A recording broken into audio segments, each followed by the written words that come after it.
Here we go on HeartlandCollegeSports.com covering the Big 12. I'm Pete Mundo. As always, it is great to be here with you, and it's awesome to have on our next guest and my friend, Kevin Kietzman. His podcast, Kevin Kietzman Has Issues, based out of Kansas City, of course, where I'm at. But for him, he covers it all: local sports, national sports, politics, local news. It's all there at Kevin Kietzman Has Issues. Kevin, I don't know about you, but this is one of my favorite weeks of the year. Get ready for the NCAA tournament. Fire it up. 16 games Thursday, 16 games Friday, the 8 Saturday, the 8 Sunday. Where does this stack up for you when it comes to like your sports fandom in a given sports calendar year? Well, I started covering this tournament back in the 90s. I was on the Missouri Tigers beat when I was at Channel 4 in Kansas City. And for close to 10 years, I went on the road with Norm Stewart's teams, which was a crazy experience for a young guy starting out. We used to fly on the team plane and everything else. I mean, it was just different times. Everything was different then, but it was really, really fun. I've always loved this tournament, but because of the work that I've done in television and then radio all through the years, I never had a chance really to enjoy this thing. And I've always loved Thursday and Friday. When I do my afternoon radio show, we do live listens. We'd break in with how the tournament was going and things like that. And I enjoyed the adrenaline of that. I mean, it was fun. It was almost like broadcasting live at an event from time to time. Now that I'm podcasting at home for the first time in my life, and I've wanted to do this probably since I was in college, which is, close to 40 years now, I'm going to Vegas for Thursday and Friday of the tournament, baby. So here we go. If you're seeing this after it started, I may be in Vegas as you're watching this, but I cannot wait to just embrace it, enjoy it, be with my buddies, bet on a bunch of games, and soak it all in that way. And delete all your social media apps before you go. Yeah, and leave the debit card at home. My financial advisor said only one thing: leave your debit cards at home. That's right.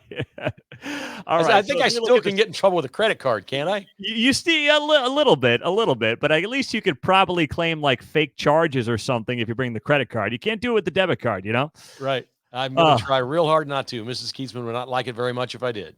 Not at all. By the way, if you're just joining the video, make sure you hit the thumbs up right below it. Subscribe to the channel if you have not yet. This tournament, Kevin, I mean, I really do. There's not much that's perfect in sports, but to me, the way this tournament is set up is just about as perfect as you can get. There is talk around expanding the NCAA tournament, whether it's 80, whether it's 96.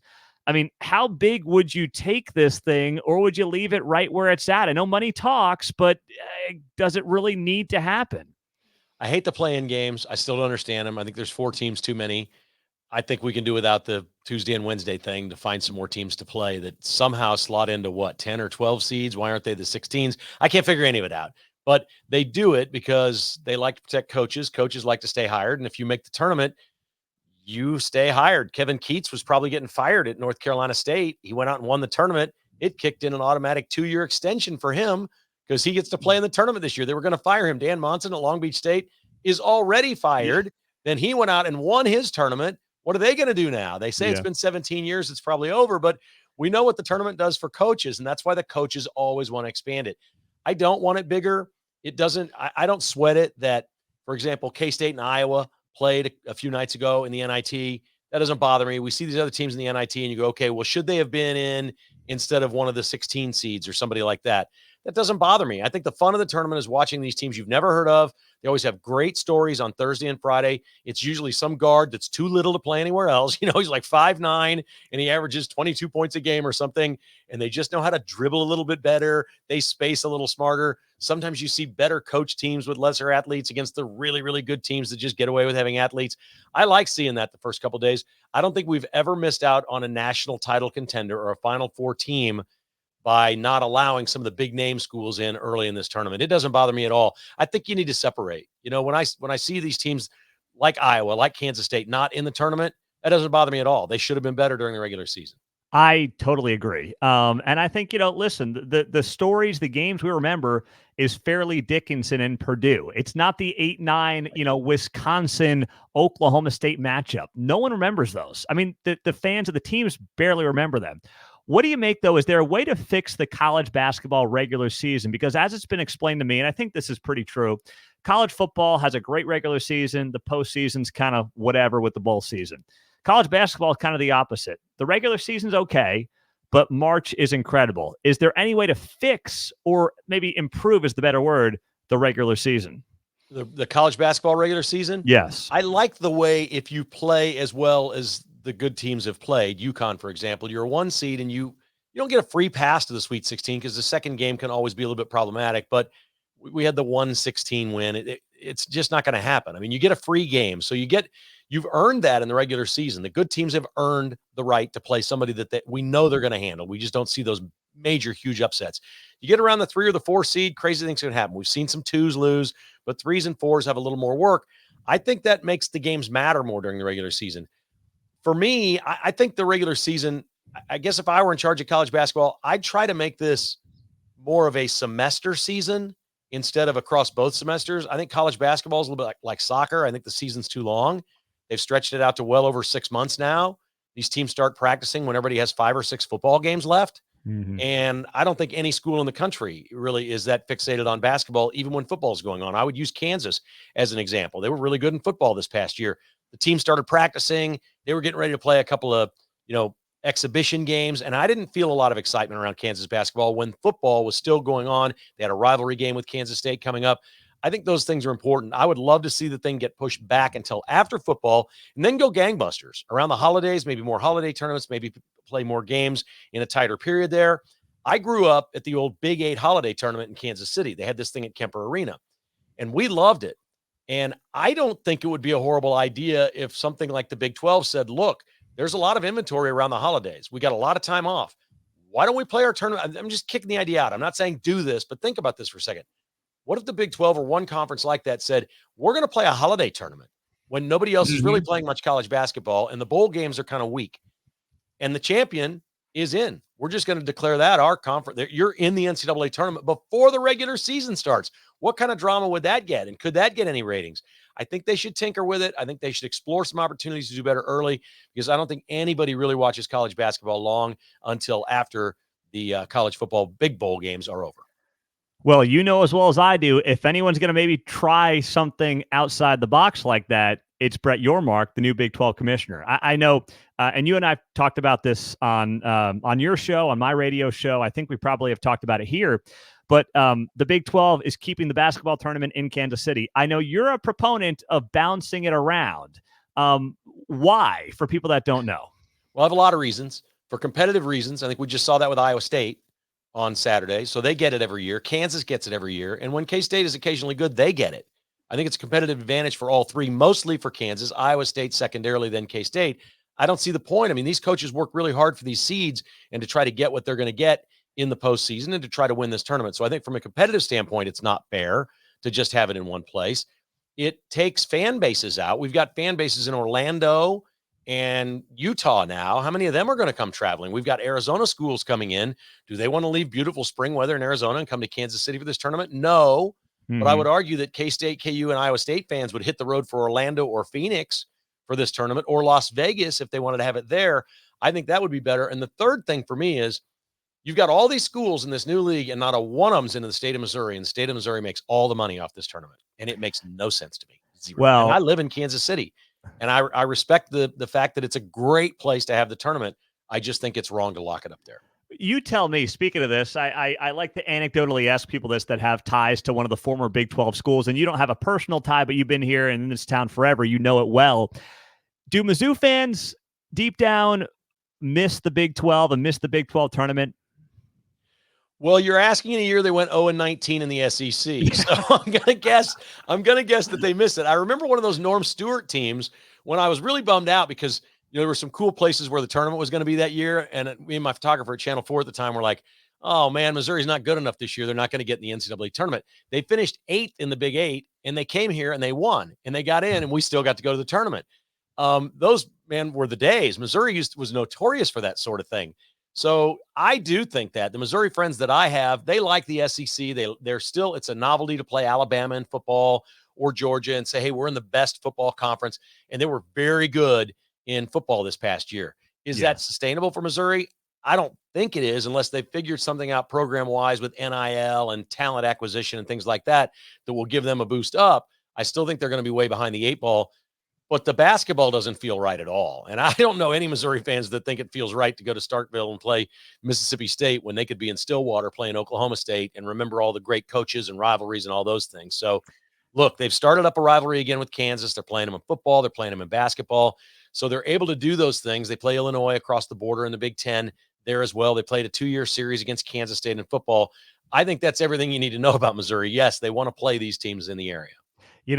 Bill Self, you talk about the old Big Eight and of course, your history with it. It was after the Oklahoma game, which was, of course, the last time those two schools were going to play basketball.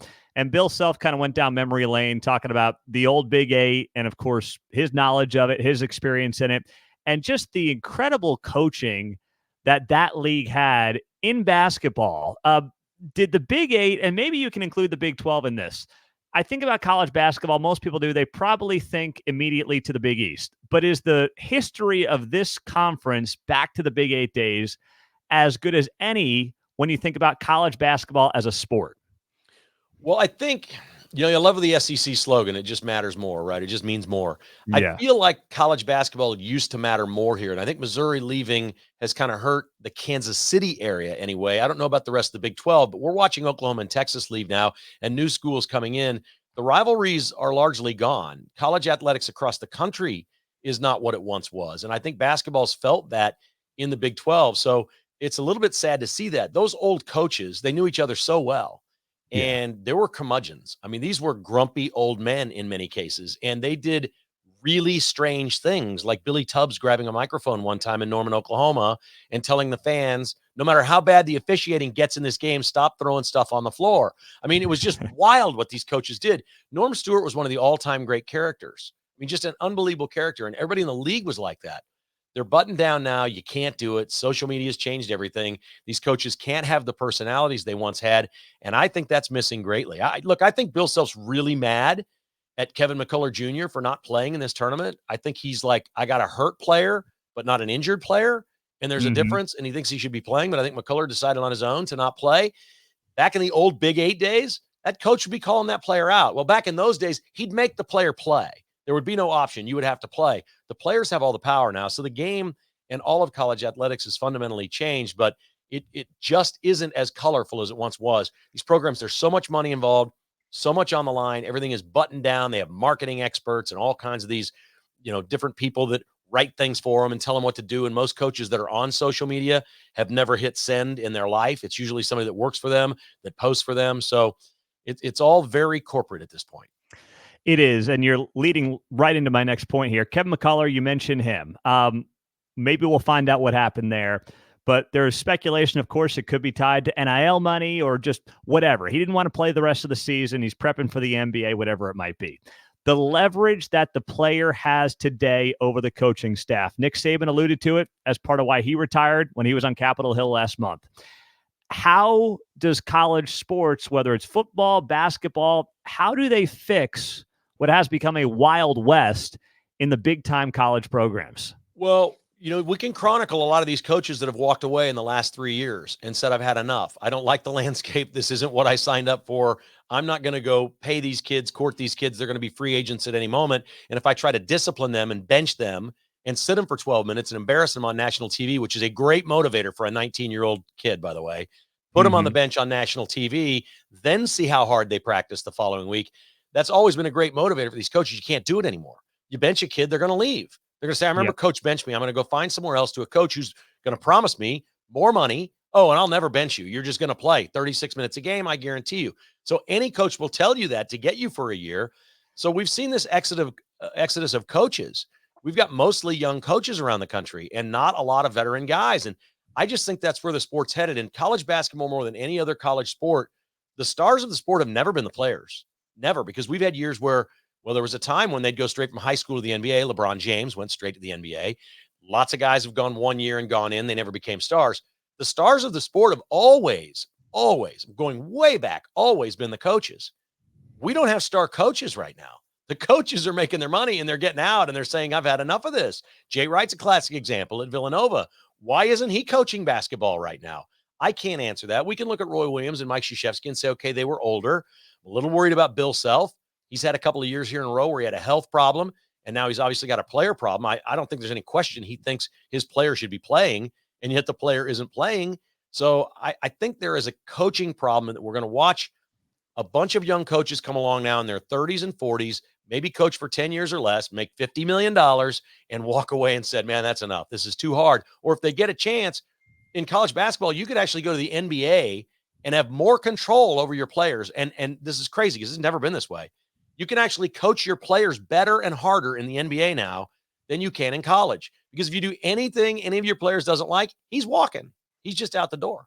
And think about this too, right? Like if you've given that guy 6 figures in NIL money and then he like threatens you and he's walking out the door, your donors are going to be pissed too. They're going to say, hey, you chased that guy off. I gave you my hard-earned money and he's pissed at you, the coach, and you're leaving. So you just can't win right now if you're a coach at this level. I mean, does it take the federal government getting involved? Is it a new governing body away from the NCAA? What do you think the short and long-term answer can be here? Well, it's important to remember that the government funds all of these schools, not just the state schools. The private schools get federal funding as well. So that's why they went to Congress and said, okay, what are we going to do here? Because this is getting out of control. If the schools start spending money they don't have, and we see this a lot in athletic departments, and the federal government is sending millions of dollars to all these schools, now for different reasons. Some of it's for research, some of it's for, grants, or, there's all kinds of different things. Doesn't matter. The federal government, because they send so much money to every one of these schools, wants to have a say and say, we don't want to see the money so out of control from people who may, example, if you died and had $100 million, you may leave $20 million to the endowment of your university. Well, now you may leave it to the NIL instead of the endowment. And so the government's going to have to fill that slack. So there's a lot of, checks and balances and things that could happen here. For every action, there's a reaction. I think there has to be a governing body somehow. And I'm okay with a different governing body for basketball than football. Looks like the SEC and the Big Ten want to go control football and probably will. From the looks at the new expanded playoff, they're going to control the college football playoff and college football. But college basketball, if the NCAA wants to stay in place, that's fine. They need to make it much smaller. They need to have it'd be a very small body of a board of maybe 9 people, 6, 9, 12 people, something like that makes the rules. They're appointed. They could be university presidents, some ADs, something like the committee that meets for the NCAA tournament and say, we're going to come together. We're going to have a set of rules and we'll collectively bargain with the players. And we'll have a standard contract every year that when you sign to play at Kansas, here's your contract. This is what your guaranteed salary is. If you can make more from a car dealer or something like that, go make your money. We're going to have to put some salary caps on these programs and put everybody on a level playing field. Or it's the opposite of what I thought was going to happen. I thought Alabama would thrive. Kansas in basketball would thrive. I thought it was going to be all the big programs would have all the money. Well, it turns out that every school has a billionaire. Yeah. And so what we're finding out is a player who's number 6 on the roster at Kansas can go be number 1 or 2 on the roster at Nevada or Creighton and make $1 million playing there instead of playing at Kansas. And it's getting incredibly hard for big programs to have depth. Nick Saban was at a point where he didn't have any depth. The players who weren't playing were going to leave. He's trying to build freshmen into sophomores to put them on the field, and they weren't having it. And I think Bill Self's gone through the same thing. He lost those 2 star players against Cincinnati in the Big 12 tournament, and that was a Kansas team without those 2 guys that they paid to come in as transfers. That is a Kansas program that would not have made the tournament this year. They wouldn't have made it. If he couldn't go out and sign those guys for 1 year or whatever, he wouldn't have made it. And there's just no depth there because if you're the number 4 or 5 guy at Kansas, you can make more money somewhere else. Yeah, the depth is dead. So football-wise, it seems to me from afar that guys like Chris Kleiman, Lance Leipold, Matt Campbell are going about it the right way, where they're still looking for their kind of guys. I mean, they know they have to pay them something, but guys who want to buy into those programs. Is that in many ways something that only a Kansas State, a KU, and Iowa State can do that the Alabamas can't? And that in some ways maybe benefits these, I don't want to call them mid-tier, but certainly not top-tier programs that they have going for them right now in this environment? Well, certainly the best programs we see in football have the best complete rosters. Alabama did this for 15 years. Georgia does that now. I mean, they're just loaded with NFL players all up and down the roster. Back when I was on radio for 10 years or longer than that, Gary Pinkel, who was an outstanding Mizzou Hall of Fame coach at the University of Missouri, he used to say that the key to coaching in college football, you needed 3 things. Well, in addition to his coaching staff and that, but you needed 3 things. I need a top 20 quarterback, I need a top 20 pass rusher, and I need a top 20 playmaker. And that could be a running back, a tight end, a wide receiver, something like that, kick returner. I just need those 3 things, and I'll fill in everything else, and we'll be competitive in this conference every year and have a chance to win it. Now, he had some really good teams. At one point, he was ranked number 1 in the country. He never got over the top and became Georgia or Alabama. But his point was, in college football, if you can go recruit yourself a quarterback, and right now there's a lot of places that do this, and you mentioned Chris Kleiman, this is what he does. He has a quarterback every year, he has a pass rusher every year, and somehow they find somebody who's some sort of an elite playmaker. With those three guys, you can have a whole lot of safeties back there making mistakes and a lot of left guards that don't know when to pull and when not to pull. You can get away with that in college, and I think that still works. So I think what we're going to see is a lot of coaches going out and trying to find 4 or 5 key players in their program and then just try to piece the rest of it together. And I don't know that that makes for better football, but I think there's going to be elite players at the important positions almost everywhere. There's just no reason to be a really highly touted quarterback recruit and sit for 3 years anymore. Nobody's going to do that and wait their time. They can go start somewhere else and make a pile of money. And I just think we're going to see that everywhere. Yeah, I think we are. Now, as we wrap it up, you allude to your radio career for people that know you in the Kansas City area, obviously. Top sports talk radio host here in town for years before you got into podcasting. Can we do a quick rapid fire on just a couple of questions? Yeah. All right.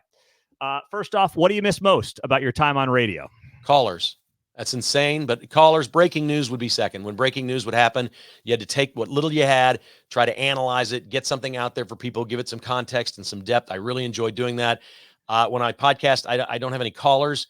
I used to love sparring with callers. My favorite thing with callers, this sounds mean, but trust me, it was not mean. It was not mean-spirited.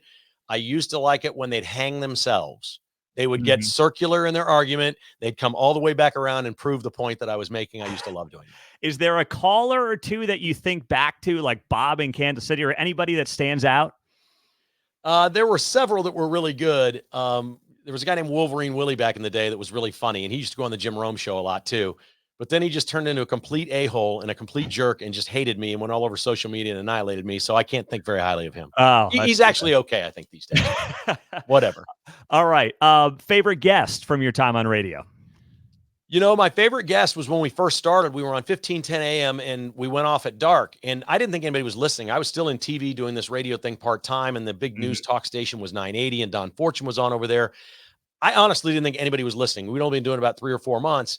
We're starting to get a feel that maybe more people were. And I said something about the Royals one day, and George Brett called in. Oh, wow. And I went, what? George Brett's calling into this radio show. So that was my favorite of all time because he's my childhood hero.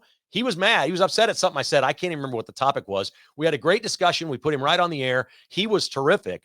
I couldn't believe it. At that point, I thought, wow, this is impactful. Athletes listen to this. Coaches listen to this. Everybody in the media listens to this. And of course, the fans are listening to it. It was a wild ride, man. We really enjoyed it. Well, so is that then also the interview in your career that had the biggest impact on you, or was there something else that would fill that gap? It's just the one that always comes to the top of my mind. I used to love doing interviews with Tom Watson about golf. I interviewed him the day after he lost the British Open at age 59, which would have been the oldest person by a mile to ever win a major. And he kind of blew it, and he made a bad decision on the 72nd hole. And we talked about that. I'd gotten a hold of his son who lived in Charlotte, North Carolina. I got a hold of Tom through wherever he was, still in England or Scotland. It was at Turnberry that year. And I talked to him the next day, and the absolute pain in every word of his voice the day after that was still there, I'll never forget it. And I'd interviewed him several times, but it was the most honest he'd ever been. I think he knew he was on the cusp of doing something that would never be broken, that nobody would ever at age 59, almost 60, he was like a month away from being 60, ever win a major. And this would be one of the greatest stories in the history of golf. And I think he felt like maybe he blew it. And you could kind of sense that. This was not some young kid that just lost his first game ever. This is a guy who'd been doing it for 40, 50 years. It was excruciating, painful, emotional.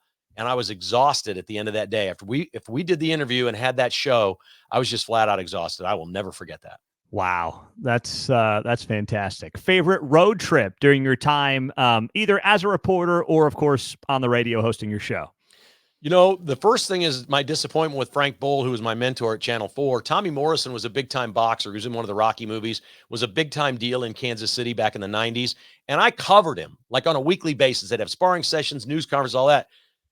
But every time Tommy fought in Vegas, Frank gets to go. I never got to go cover a prize fight in Vegas. So it's the one I missed maybe more than anything. But we used to cover Radio Row at the Super Bowls. So we did a couple of Super Bowls. We've done Final Fours, World Series, things like that. I think for maybe for me anyway, you know, once you're covering them, you're always working. So it's always work. It's great to be there. They're all incredible. All the road trips are fun. It's the things I've done when I've not had to work.